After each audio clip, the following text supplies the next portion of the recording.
ಆ ವ್ಯಕ್ತಿ ಕಟ್ಟರ್ ಆಂಜನೇಯನ ಭಕ್ತ. ಆಂಜನೇಯನ ಭಕ್ತನಿಗೆ ಇಂದು ಆಂಜನೇಯನ ಆಶೀರ್ವಾದ ಸಿಕ್ಕಿದೆ. ಯಾರ ವ್ಯಕ್ತಿ, ಯಾರಿಗೋಸ್ಕರ ಇವತ್ತು ಜನ ಇಲ್ಲಿ ಸೇರಿದ್ದಾರೆ, ಅವರ ಉದ್ದೇಶ ಏನು ಅಂತ ಹೇಳ್ಬಿಟ್ಟು ಅವರಿಂದನೇ ಕೇಳಿ ತಿಳ್ಕೊಳ್ಳೋಣಂತೆ. ಸರ್ ನಮಸ್ತೆ. ಇವತ್ತು ಏನಕ್ಕೋಸ್ಕರ ತಾವು ಆಮ್ ಆದ್ಮಿ ಪಕ್ಷದವರು ಶಿವಮೊಗ್ಗದ ಕೋಟೆ ಶ್ರೀ ಆಂಜನೇಯನ ದೇವಸ್ಥಾನದಲ್ಲಿ ಸೇರಿಕೊಂಡಿದ್ದೀರಾ? ಏನು ವಿಶೇಷ?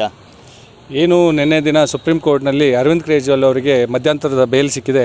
ಆ ಸಂತಸದಿಂದ ನಾವೆಲ್ಲ ಇಲ್ಲಿ ಬಂದು ಕೋಟೆ ಆಂಜನೇಯ ದೇವಸ್ಥಾನದಲ್ಲಿ ಒಂದು ಪೂಜೆನ ಹಮ್ಮಿಕೊಂಡಿದ್ದೀರಿ. ಯಾಕೆಂದರೆ ಏನು ಅವರ ಮೇಲೆ ಯಾವುದೇ ಆರೋಪಗಳಿಲ್ಲದೆ ಸುಳ್ಳು ಆರೋಪಗಳ ಮೇಲೆ ಅವರನ್ನು ಅರೆಸ್ಟ್ ಮಾಡಿ ಎಷ್ಟೋ ದಿನಗಳ ಕಾಲ ಜೈಲಿನಲ್ಲಿ ಇಟ್ಟಿದ್ದರು. ಟ್ರಯಲ್ ಕೋರ್ಟ್ ಅಂತ ಬಿಟ್ಟು ಟ್ರಯಲ್ನಲ್ಲಿ ಇಟ್ಕೊಂಡಿದ್ರು.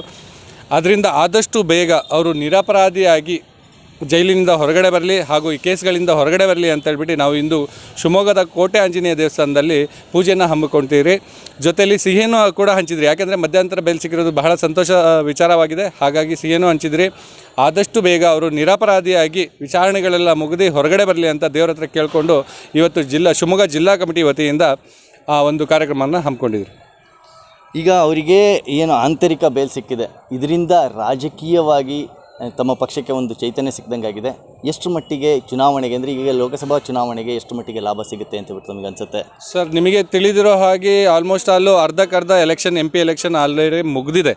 ಈಗ ಮುಂದಿನ ಎಲೆಕ್ಷನ್ ಏನಿದೆ ಅಂದರೆ ಇನ್ನೂ 4 ಕಡೆ ಎಲೆಕ್ಷನ್ಗಳು ನಡೆಯುತ್ತೆ ಅಂತ ನಮಗೆ ತಿಳಿದ ಮಟ್ಟಿಗೆ ಇನ್ನು 4 ಕಡೆಗೆ ನಮಗೆ ಅತಿ ಹೆಚ್ಚು ಸಪೋರ್ಟನ್ನು ಸಿಗುತ್ತೆ ಅಂತ ನಾನು ಹೇಳೋಕ್ಕೆ ಇಷ್ಟಪಡ್ತೀನಿ.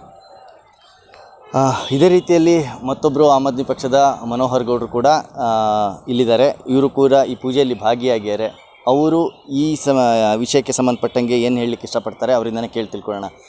ಮನೋಹರ್ ಗೌಡ್ರೆ, ಈಗಾಗಲೇ ಕಿರಣ್ ಅವ್ರು ಹೇಳಿದಾಗೆ ಅರ್ಧ ಮಟ್ಟದ ಚುನಾವಣೆ ಮುಗಿದೋಗಿದೆ. ಇನ್ನು ಡೆಲ್ಲಿ ಸೇರಿದಂತೆ ಒಂದಷ್ಟು ಭಾಗ, ಹರಿಯಾಣ ಈ ಕಡೆದೆಲ್ಲ ಚುನಾವಣೆ ಇದೆ. ಇದರಿಂದ ಕೇಜ್ರಿವಾಲ್ ಅವರ ಬಿಡುಗಡೆಯಿಂದ ರಾಜಕೀಯವಾಗಿ ಏನಾದರೂ ಲಾಭ ಸಿಗುತ್ತಾ ಪಕ್ಷಕ್ಕೆ? ಖಂಡಿತವಾಗಲು.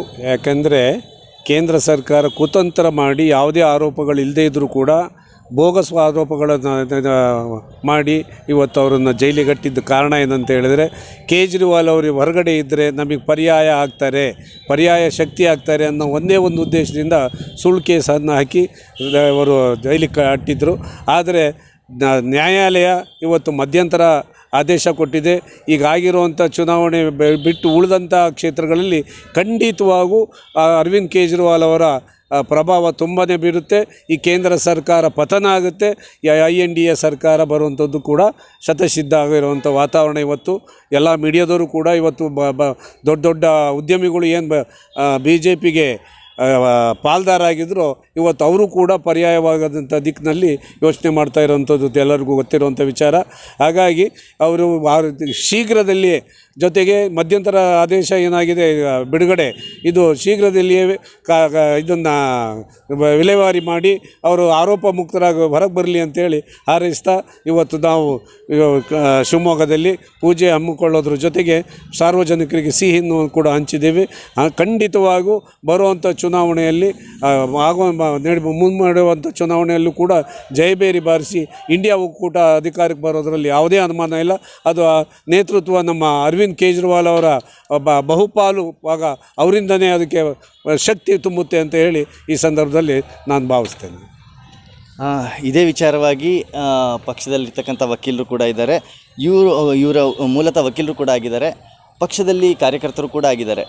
ಏನು ಈ ಚುನಾವಣೆ, ಈಗ ಅವರಿಗೆ ಅರವಿಂದ್ ಕೇಜ್ರಿವಾಲ್ ಅವರಿಗೆ ಬೇಲ್ ಸಿಕ್ಕಿದೆ, ಇದು ಎಷ್ಟು ಮಟ್ಟಿಗೆ, ಅಂದರೆ 2ನೇ ತಾರೀಕು ಮತ್ತೆ ಅವ್ರು ಹೋಗಬೇಕೋ ಅಥವಾ ಮತ್ತೆ ಅದ್ರ ಮಧ್ಯದಲ್ಲೇ ಏನಾದರೂ ಕಾನೂನಾತ್ಮಕ ಹೋರಾಟ ನಡೆಸಿಬಿಟ್ಟು ಅವ್ರನ್ನ ಹೊರಗಡೆಗೆ ಉಳಿಸ್ಕೊಳ್ಳೋಕ್ಕಾಗ್ತದ ಅನ್ನೋದನ್ನು ಕೇಳಿ ತಿಳ್ಕೊಳ್ಳೋಣಂತೆ. ಸರ್, ಏನೀಗ ಮಧ್ಯಂತರ ಆದೇಶ ಸಿಕ್ಕಿದೆ, ಇದು ಇಲ್ಲಿಗೆ ನಿಲ್ತದ ಅಥವಾ ಇದಕ್ಕಿಂತ ಮುಂಚೆನೇ ಬೇಲ್ ತೊಗೊಂಡು ಅಥವಾ ಹೊರಗಡೆ ಬರಲಿಕ್ಕೆ ಏನಾದರೂ ಮತ್ತೆ ಅದೇ ಏನು ಬೇಲ್ ಇದೆ ಇದು ಕಂಟಿನ್ಯೂ ಆಗೋ ಸಾಧ್ಯತೆ ಏನಾದರೂ ಇದೆಯಾ? ಇಲ್ಲ, ಈಗ ಮಧ್ಯಂತರ ಆದೇಶ ಇರೋದ್ರಿಂದ ಕೇವಲ ಚುನಾವಣೆಗೋಸ್ಕರ ಜೂನ್ 2ನೇ ತಾರೀಕು ತನಕ ಕೊಟ್ಟಿದ್ದಾರೆ.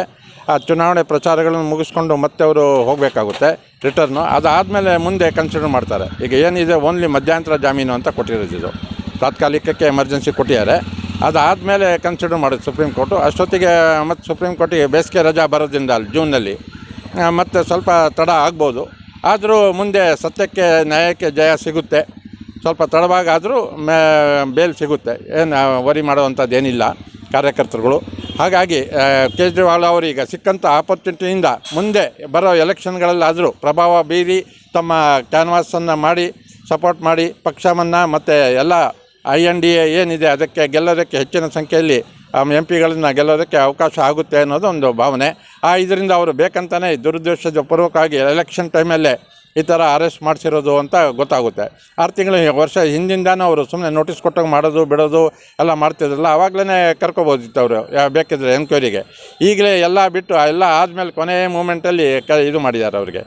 ಹಿಂದೂ ಸತ ಅದೇ ರೀತಿ ಅಸೆಂಬ್ಲಿ ಎಲೆಕ್ಷನ್ ಟೈಮ್ನಲ್ಲೂ ಎಲ್ಲೂ ಕ್ಯಾನ್ವಾಸಿಗೆ ಬರಬಾರ್ದು ಅನ್ನೋದಕ್ಕೂ ಆವಾಗಲೂ ಸ್ವಲ್ಪ ಸ್ಟಾರ್ಟ್ ಮಾಡಿದರು.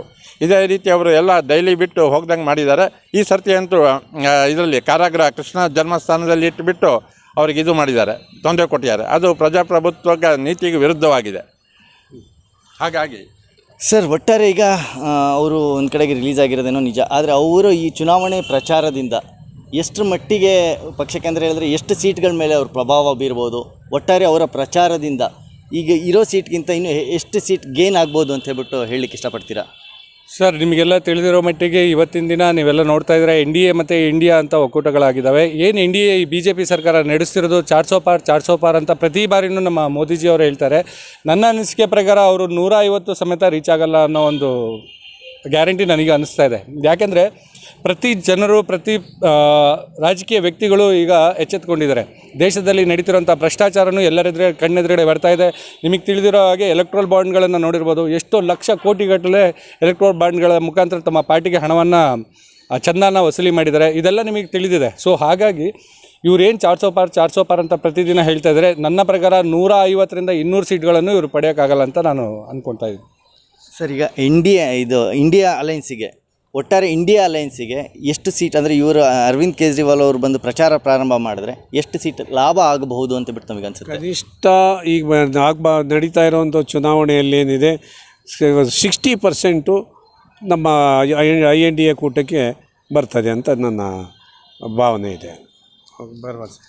ಒಟ್ಟು ಅಂದರೆ ನೀವು ಇಲ್ಲಿನ ಪ್ರಮುಖ ಸ್ಥಾನದಲ್ಲಿರ್ತಕ್ಕಂಥ ತಾವೆಲ್ಲರೂ ಸೇರಿ ಕಾರ್ಯಕರ್ತರಿಗೆ ಮತ್ತು ಪಕ್ಷದ ಅಭಿಮಾನಿಗಳಿಗೆ ಏನಂತ ಸಂದೇಶ ಕೊಡಲಿಕ್ಕೆ ಇಷ್ಟಪಡ್ತೀರಾ? ಖಂಡಿತವಾಗಿ ಈ ಬಾರಿ ಏನು ಸುಳ್ಳು ಭರವಸೆ, ಬರೀ ಭಾವನಾತ್ಮಕವಾದ ಇದರಲ್ಲೇ ಜನರನ್ನು ಪ್ರೇರೇಪಣೆ ಮಾಡ್ತಾಯಿದ್ರು, ಅದಕ್ಕೆ ಈ ಸಾರಿ ಅಂತ್ಯ ಆಗ್ತದೆ. ಜನರಿಗೆ ಜೀವನದ ಸುಧಾರಣೆ ಆಗಬೇಕಾಗಿದೆ, ಜೀವನದ ಮಟ್ಟ ಸುಧಾರಣೆ ಆಗಬೇಕಾಗಿದೆ. ಅದಕ್ಕೆ ಆದ್ಯತೆ ಕೊಡ್ತಾರೆ ವಿನಃ ಭಾವನಾತ್ಮಕವಾದ ವಿಚಾರಗಳಿಗೆ ಇಲ್ಲಿವರೆಗೂ ಕೊಟ್ಟಿದ್ದಾಯಿತು. ಈ ಮುಂದೆ ಆ ಥರದ ಆಲೋಚನೆಗಳಿಗೆ ಜನ ಬದುಕಿನ ಬಗ್ಗೆ ಇವತ್ತು ಆಲೋಚನೆ ಮಾಡುವಂಥ ಸ್ಥಿತಿ ಬಂದಿದೆ. ಆ ಬದುಕು INDA ಒಕ್ಕೂಟ ಕಟ್ಕೊಡುತ್ತೆ ಅನ್ನೋ ಭಾವನೆ ಜನಸಾಮಾನ್ಯರಲ್ಲಿ ಮೂಡಿದೆ. ಇದು ನಮಗೆ ಭರವಸೆ ಮೂಡಿಸ್ತಾ ಇದೆ. ಧನ್ಯವಾದಗಳು. ಒಟ್ಟಾರೆ ಹೇಳೋದಾದರೆ ಏನು ಅಂತ ಹೇಳಿದ್ರೆ, ಯಾವುದೋ ಒಂದು ಆರೋಪ, ಚುನಾವಣೆ ಗಿಮಿಕ್ಕು, ಎಲ್ಲೋ ಒಂದು ಕಡೆಗೆ ನ್ಯಾಯಾಲಯವು ಕೂಡ ಪರೋಕ್ಷವಾಗಿ ಹೇಳಿದೆ ಇದು ಚುನಾವಣೆಗೆ ಇಷ್ಟ ಹತ್ತಿರ ಇರಬೇಕಾದ್ರೆ ನೀತಿ ಸಂಹಿತೆ ಜಾರಿ ಆದಮೇಲೆ ಏನಕ್ಕೋಸ್ಕರ ಅನ್ನೋ ಪ್ರಶ್ನೆಯನ್ನು ಕೂಡ ಸರ್ಕಾರದ ಮುಂದೆ ಇಡ್ತಾ ಮಧ್ಯಂತರ ಜಾಮೀನಿನ ಆದೇಶವನ್ನು ಸರ್ಕಾರ ಕೊಟ್ಟಿದೆ. ಒಟ್ಟಾರೆ ಒಬ್ಬ ಆಂಜನೇಯನ ಭಕ್ತನಿಗೆ ಆಂಜನೇಯನ ಆಶೀರ್ವಾದ ಸಿಕ್ಕಿದೆ ಅಂತಬಿಟ್ಟು ಆರಂಭದಲ್ಲೇ ಹೇಳಿದ್ದೀನಿ. ಈ ಆಶೀರ್ವಾದ ಇಲ್ಲಿವರೆಗೂ ಮುಂದುವರಿಯುತ್ತದೆ. ಅವರು ಚುನಾವಣೆಯಲ್ಲಿ ಎಷ್ಟು ಮಟ್ಟಿಗೆ ಸಕ್ಸಸ್ ಆಗ್ತಾರೆ ಇಲ್ಲ ಅನ್ನೋದನ್ನು ನಾವು ಕಾದು ನೋಡಬೇಕಾಗ್ತದೆ. ಒಟ್ಟಾರೆ ನಮ್ಮ ಶುಭ ಹಾರೈಕೆ ಕೂಡ ಅವ್ರ ಜೊತೆಗೆ ಇರ್ತದೆ. ನಾನು DP Arvind, F7 news, Shivamogga. Sign out ಒಂದಿನ ಸರ್ ಇರ್ತೀವ.